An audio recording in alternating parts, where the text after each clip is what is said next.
మామూలుగా జనరల్గా అనుకునేది ఏంటంటే చంద్రబాబు నాయుడు గారికి కానీ జగన్మోహన్ రెడ్డి గారికి కానీ వాళ్ళకు ఉన్నటువంటి ఆస్తులన్నీ కూడా తెలంగాణ ప్రాంతంలో ఉన్నాయి కాబట్టి అక్కడ ఏ ప్రభుత్వం ఉన్నా సరే ఆ ప్రభుత్వంతో వాళ్ళు గొడవ పెట్టుకోరు అనేది ఒక జనరల్ ఉంది. అది నిజం కూడా. గొడవ పెట్టుకోకపోవడంలో యాంబిగ్యూటీ ఉందేమో కానీ వీళ్ళవన్నీ అక్కడే ఉన్నాయి. అనేకసార్లు చెప్పాను నేను, ఆ ఇండస్ట్రీ రావాలి, ఈ ఇండస్ట్రీ రావాలి, అమరావతిలో మొత్తం అంతా కూడా ఇండస్ట్రీ అయిపోయి కొన్నాళ్ళలో అమరావతి న్యూయార్క్ అయిపోతుంది, అదే అయిపోతుందని చెప్తుంటారు. కానీ హెరిటేజ్ ఆఫీసు ఇక్కడికి రాదు, భారతీయ సిమెంట్స్ సాక్షి హెడ్ ఆఫీసు ఇక్కడికి రాదు.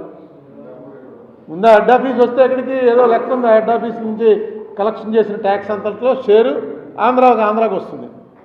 అవి మాత్రం అక్కడే ఉంటాయి. ఇతనే హెడ్ ఆఫీస్ ఇక్కడికి మారుస్తున్నాం అని చెప్పి ఇది ఎన్నేళ్ళ నుంచి చెప్తున్నాను నేను.